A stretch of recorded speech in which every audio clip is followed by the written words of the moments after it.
Hello guys, in today's video I will be showing you how to fix Netflix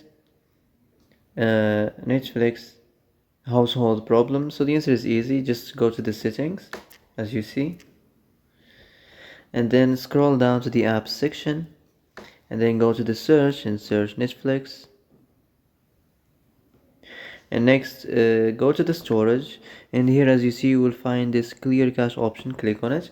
Now you can go check it if it worked, and if it didn't you can try to restart your phone or turn the Wi-Fi off and on, or the Bluetooth or the iPlan mode. Also you can try to clear data, but be careful. If you clear data, all the Netflix data will be deleted. This includes all files, the settings, the accounts, the databases, etc. So that's it for today's video. I hope this is the answer you've been looking for. And if you like this video, don't forget to like and subscribe, and see you in the next video.